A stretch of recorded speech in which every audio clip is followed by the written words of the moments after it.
Isdang yamas guys. Ngayong araw guys, dahil nga marami nangangawil dito sa lugar namin, ay naisipan na rin naming mga will. Kaya nga dali-dali namin nilagyan ng bubong dito yung aming bangkang kulay blue na jet ski. Grabe guys, marami talagang dumadawing isda dito sa lugar namin ngayong araw. At eto na nga pala guys yung mga nahuli namin. Papaksiwin nga lang guys natin yan at lalagyan natin ng talong. At dito na rin nga pala guys tayo magpo-food trip. Let's go! What's up guys? What's up mga karapadaan lang? So for today's video nga guys, dahil naboboring na naman kami ni Dugong at wala kaming pang ulam, ay naisipan naming mangawil.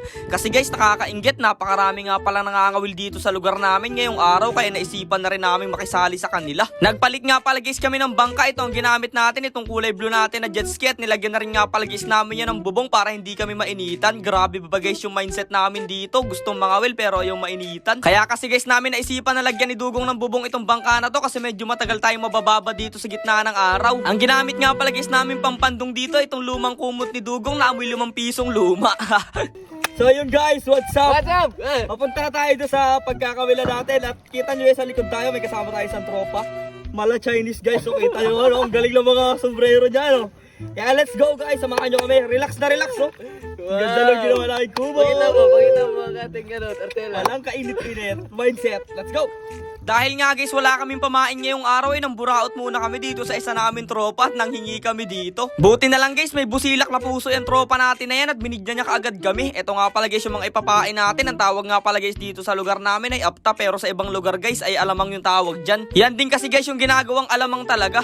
Habang nangangawil nga guys kami dito ay napakaganda talaga ng view dito. Dito nga lang pala guys tayo nangawil dito sa malapit sa may treehouse natin. At ayan nga guys yung treehouse natin o tanaw na tanaw pa natin. Maya maya lang guys, agad na rin namin sinimulan ni Dugong yung pangangawil namin at grabe nakahuli agad guys ako ng isdang manitis dito sa lugar namin kung tawagin. Dyan baga sa lugar nyo nung tawag dyan. Tapos maya maya lang guys, hindi naman nagpatalo si Dugong sa akin dito at grabe may nahuli na rin kaagad siya. Kala ko naman guys laking laki nung dumawi sa kanya. Ito lang pala guys, isdang manitis pa rin. Sobrang sarap nga pala niyang guys paksiwin. Tapos maya maya lang guys nawala yung dumadawi sa amin ni Dugong. Lumipat pala dito sa isang tropa namin. Medyo malalaki yung nahuhuli niya sa part na yan. Talagang iniinggit niya kaming dalawa ni Dugong, pero sabi ko sa kanya ibabawi kami. Kaya makalipas lang guys ang ilang minuto, ayun may dumawi na ulit kaagad sa akin at grabe, kala ko yung malaki, isdang bagaong lang pala guys. Medyo masakit rin nga pala guys makatinik to kasi napakarami nitong tinik doon sa kanyang ulo. Napakasarap din nga pala guys ipaksim nitong isdang to, talagang malasa talaga. Syempre guys, hindi pa rin nagpatalo sa akin si Dugong sa part na to. Eto may nahuli na kaagad siya. Grabe, tuwan-tuwa si Dugong dyan at gusto niya agad i-food trip. Ayan, kinagat-kagat pa niya tapos nagpakyut sa inyo. Guys, ako ulit ito.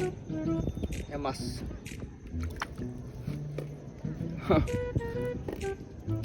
Isdang yamas guys. Grabe, ayan.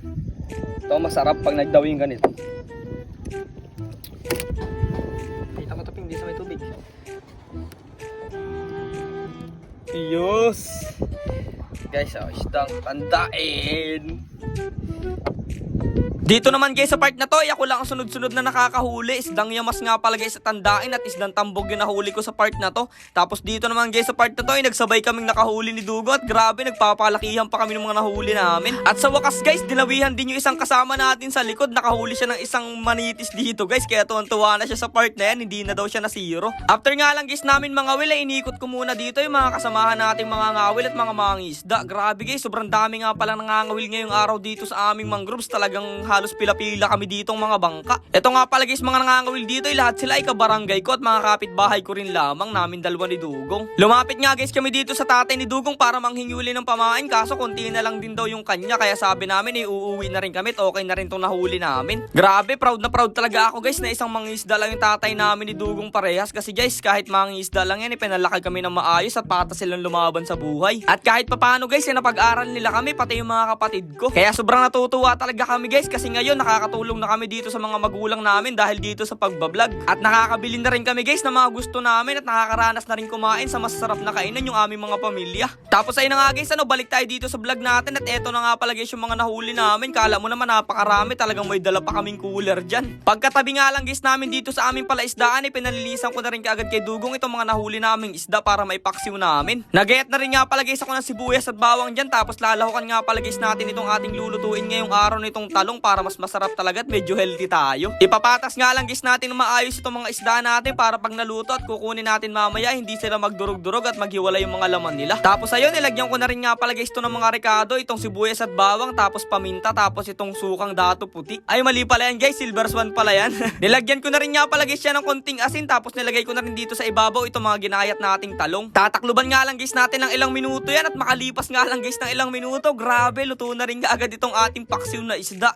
Talaga naman guys, perfect na perfect at bagay na bagay to dito sa dala naming bahaw ni Dugong. Talaga naman guys, bahaw is life na talaga kami ni Dugong. Dito na nga lang pala guys kami kakain sa may taming dagat dito sa may floating house natin. At syempre guys, wag nating kakalimutang magdasal palagi. Syempre dito sa park na to ay hating kapatid na kami ni Dugong, kaya eto kinuha ko muna yung nahuli kong yamas dito, tapos pinakuha ko rin kay Dugong yung nahuli niyang isang malaki para pantay-pantay lang. Let's go guys. Kain tayo. Kain tayo ng paksiw. Up. Guys, ang tawag sa isda na to sa amin ay yamas.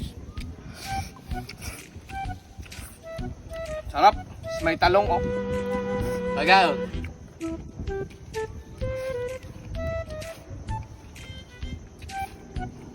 Sarap, kain tayo. Napakasarap talaga guys mabuhay sa mundong to kahit hindi tayo masyadong mayaman at least may nakakain pa rin tayo at bukod sa lahat guys, fresh na fresh talaga yung mga isdang nahuli natin dito. Kaya hanggang dito na lang muna guys, kita-kits na lang ulit bukas. Salamat sa panonood guys. Ha.